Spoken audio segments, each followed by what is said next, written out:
हिंदू धर्म में सावन के महीने को पवित्र महीना माना जाता है, क्योंकि सावन का महीना भगवान शिव और उनके भक्तों के लिए समर्पित होता है। और मान्यता है कि सावन के महीने में सच्चे मन से भगवान शिव की पूजा करने से आपकी सभी मनोकामनाएं पूरी होती हैं। लेकिन सावन के महीने में कुछ चीजों का विशेष ध्यान रखना चाहिए, जैसे शिवलिंग पर हल्दी कुमकुम नहीं चढ़ाना चाहिए और कुछ चीजें नहीं करना चाहिए, जैसे कि सावन में शारीरिक संबंध नहीं बनाना चाहिए, नहीं तो भगवान शिव आपसे क्रोधित हो सकते हैं। आइए आज जानते हैं आखिर सावन में शारीरिक संबंध क्यों नहीं बनाने चाहिए। दरअसल सावन के महीने में और सोमवार व्रत के दिन संभोग इसलिए नहीं करते क्योंकि व्रत रखने वाले व्यक्ति का नाता महाशिव के साथ जुड़ जाता है, अर्थात दिव्य शक्तियां व्रतधारी के आसपास मौजूद होती हैं। ये सभी शक्तियां व्रत रखने वाले व्यक्ति के आसपास घूमती रहती हैं और उसका साथ नहीं छोड़ती, और वो व्यक्ति भगवान शिव की शरण में होता है। ये दिव्य शक्तियां सकारात्मक ऊर्जा का प्रतीक मानी गई हैं, इसलिए ऐसे समय में संभोग करना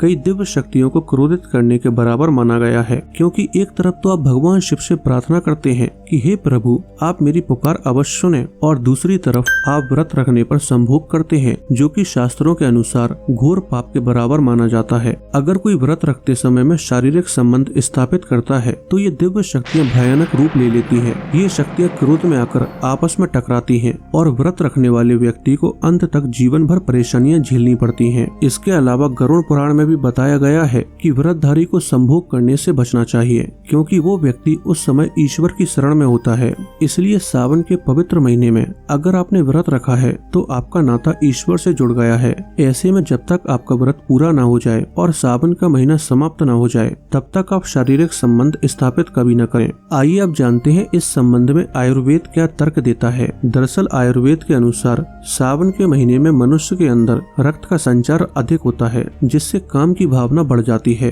और मौसम भी इसके लिए अनुकूल होता है। लेकिन सावन के महीने में शारीरिक संबंध बनाने से स्वास्थ्य पर नकारात्मक असर पड़ सकता है। और अगर धार्मिक कारण की बात करें तो सावन के महीने में शिव जी की पूजा के पीछे भी यही कारण है कि व्यक्ति काम की भावना पर विजय पा सके। भगवान शिव काम के शत्रु हैं। कामदेव ने सावन में ही शिव जी पर काम का बाढ़ चलाया था, जिससे क्रोधित होकर शिव जी ने कामदेव को भस्म कर दिया था। अगर आप सभी ने आज कुछ नया जाना हो तो वीडियो को लाइक करके चैनल को सब्सक्राइब कर लीजिए।